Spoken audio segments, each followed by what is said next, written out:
Mountain മാൻ എന്നറിയപ്പെടുന്ന ഒരു വ്യക്തിയുണ്ടായിരുന്നു ഇന്ത്യയിൽ. ഗെഹ്ലോറിനെയും ഗയയെയും ബന്ധിപ്പിക്കുന്നത് ഒരു പർവ്വതം വെറും ഉളി കൊണ്ടും ഒരു ചുറ്റിക കൊണ്ടും മാത്രം തുളച്ച് റോഡുണ്ടാക്കിയ ആ വ്യക്തിയാണ് ദശരഥ് മാഞ്ചി. തൻ്റെ ഭാര്യ ഒരു മലമുകളിൽ നിന്ന് വീണ് സാരമായി പരിക്കേൽക്കുകയും കൃത്യമായിട്ടുള്ള സമയത്ത് വിദഗ്ധ ചികിത്സ ലഭിക്കാത്തതിനെ തുടർന്ന് മരണപ്പെടുകയും ചെയ്തതോടെയാണ് ദശരഥ് മാഞ്ചി ഈ ഒരു തീരുമാനത്തിലേക്ക് എത്തിയത്. 1934 ജനുവരി 14 ബീഹാറിലെ ഗെഹ്ലോർ ജില്ലയിലാണ് ദശരഥ് മാഞ്ചി ജനിച്ചത്.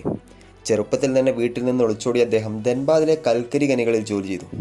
പിന്നീട് ഒരിക്കൽ അദ്ദേഹം തൻ്റെ ഗെഹ്ലോർ ഗ്രാമത്തിലേക്ക് മടങ്ങി വരികയും ഫൽഗുനി ദേവി എന്ന് പറയുന്ന ഒരു സ്ത്രീയെ വിവാഹം കഴിക്കുകയും ചെയ്തു.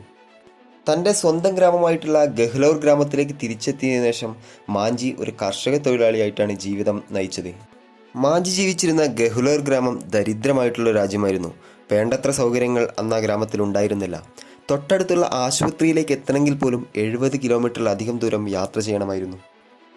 തൻ്റെ ഗ്രാമത്തിലുള്ള ഒരു മല കയറിയിറങ്ങിയിട്ടായിരുന്നു ദശരഥ് മാഞ്ചി എല്ലാ ദിവസവും ജോലിക്ക് പോയിക്കൊണ്ടിരുന്നത്.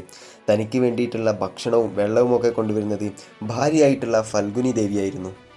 അങ്ങനെ 1959 ദിവസം മാഞ്ചിയുടെ ഭാര്യ ഫാൽഗുനി ദേവി അദ്ദേഹത്തിന് വേണ്ട ഭക്ഷണവും വെള്ളവുമായി മല കയറുകയായിരുന്നു. അങ്ങനെ മല കയറുന്നതിനിടയിൽ കാൽ വഴുതി വീഴുകയും ഭാര്യയ്ക്ക് സാരമായിട്ടുള്ള പരിക്കുകൾ ഏൽക്കുകയും ചെയ്തു.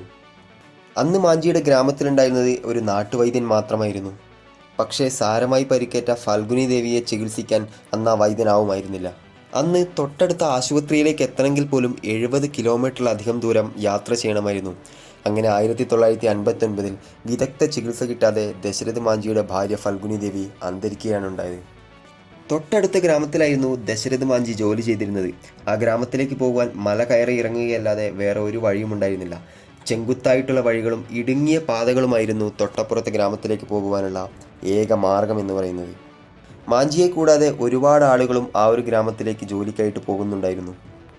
തൻ്റെ ഈ അനുഭവം മറ്റാർക്കും ഇനി വരാതിരിക്കുവാൻ അദ്ദേഹം അവിടെ നിന്ന് ഒരു തീരുമാനമെടുക്കുകയാണ്. തൻ്റെ ഗ്രാമത്തിലേക്ക് എത്തിച്ചേരുവാൻ വേണ്ടി മലയ്ക്ക് കുറുകെ ഒരു റോഡ് പണിയുക. അടുത്ത വ്യക്തിക്ക് സമാനമായിട്ടുള്ള ഒരു വിധി ഉണ്ടാകുന്നത് ഒഴിവാക്കുവാനും തൻ്റെ ഗ്രാമത്തിൽ എളുപ്പത്തിൽ വൈദ്യസഹായം എത്തിക്കുവാനുമായിട്ട് അദ്ദേഹം ഈ ഒരു തീരുമാനം അന്നെടുക്കുകയാണ് ഉണ്ടായത്. പക്ഷേ അന്ന് അദ്ദേഹത്തിൻ്റെ കയ്യിൽ ഒരു മല തുറക്കുവാനോ ഒരു മലയിൽ റോഡ് പണിയുവാനോ വേണ്ട ആയുധങ്ങൾ ഒന്നും തന്നെ കൈവശമുണ്ടായിരുന്നില്ല. ആകെ ഉണ്ടായിരുന്നത് ഒരു ഉളിയും ഒരു ചുറ്റികയും മാത്രമായിരുന്നു, പിന്നെ മണ്ണ് മാറ്റാനുള്ള ഒരു ആയുധവും. അങ്ങനെ 1960 അദ്ദേഹം തൻ്റെ ദൗത്യം ആരംഭിച്ചു. പണി ആരംഭിച്ചപ്പോൾ തന്നെ ഗ്രാമവാസികൾ അദ്ദേഹത്തെ ഭ്രാന്തനെന്ന് വിളിച്ച് കളിയാക്കാൻ തുടങ്ങി. ഞാൻ കുന്നിറങ്ങാൻ തുടങ്ങിയപ്പോൾ ആളുകൾ എന്നെ ഭ്രാന്തനെന്ന് വിളിച്ച് കളിയാക്കുകയുണ്ടായി എന്ന് അദ്ദേഹം പിന്നീട് ഒരിക്കൽ പറയുകയുണ്ടായി. പക്ഷേ അദ്ദേഹത്തിൻ്റെ ദൃഢനിശ്ചയം അദ്ദേഹത്തെ തളർത്തിയില്ല. അങ്ങനെ 22 വർഷത്തെ നീണ്ട കഠിന പ്രയത്നത്തിനൊടുവിൽ 1982 അദ്ദേഹം തൻ്റെ ഈ കഠിന പ്രയത്നത്തിലൂടെ ദൗത്യം പൂർത്തിയാക്കി. അതോടെ ബീഹാറിലെ ഗയയും തൻ്റെ ഗ്രാമവുമായിട്ടുള്ള ദൂരം 55 കിലോമീറ്ററിൽ നിന്ന് 15 കിലോമീറ്ററായി ചുരുങ്ങി. തന്നെ മണ്ടനെന്ന് വിളിച്ച, തന്നെ പുച്ഛിച്ച അതേ നാട്ടുകാർ തന്നെ അദ്ദേഹത്തെ പിന്നീട് മഹാനെന്ന് വിളിക്കുകയുണ്ടായി. മാഞ്ചിയുടെ ശ്രമങ്ങളെ ആദ്യമൊക്കെ ഈ ഗ്രാമവാസികൾ പരിഹസിച്ചെങ്കിലും പിന്നീട് മാഞ്ചിയുടെ പ്രവൃത്തി ഗെഹ്ലോർ ഗ്രാമത്തിലെ ആളുകളുടെ ജീവിതം എളുപ്പമാക്കി. പിന്നീട് ഒരിക്കൽ മാഞ്ചി പറഞ്ഞിട്ടുണ്ട്, ആദ്യം മിക്ക ഗ്രാമവാസികളും എന്നെ പരിഹസിച്ചെങ്കിലും പിന്നീട് എനിക്ക് ഭക്ഷണം നൽകുവാനും എനിക്ക് ഉപകരണങ്ങൾ വാങ്ങുവാൻ സഹായിച്ചവരും നിരവധി പേരുണ്ടായിരുന്നു എന്ന്. മാഞ്ചിയുടെ ഈ പരിശ്രമം തിരിച്ചറിഞ്ഞ ബീഹാർ സർക്കാർ അദ്ദേഹത്തെ ആദരിക്കുകയുണ്ടായി.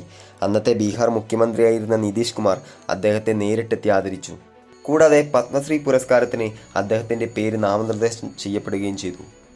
2007 ഓഗസ്റ്റ് 17 ന്യൂഡൽഹിയിൽ വെച്ച് 73-ാമത്തെ വയസ്സിൽ ദശരഥ് മാഞ്ചി അന്തരിച്ചു. പിന്നീട് 2016 ഇന്ത്യ ഗവൺമെൻറ് അദ്ദേഹത്തിൻ്റെ ചിത്രം പതിച്ച ഒരു തപാൽ സ്റ്റാമ്പ് പുറത്തിറക്കുകയും ചെയ്തു. അദ്ദേഹം കൊത്തിയെടുത്ത പാത ഔദ്യോഗികമായിട്ടുള്ള ഒരു റോഡായി മാറിയത് 2007 അദ്ദേഹത്തിൻ്റെ മരണശേഷമാണ്. ആ റോഡ് ഇന്നറിയപ്പെടുന്നത് ദശരഥ് മാഞ്ചിയുടെ പേരിലാണ്.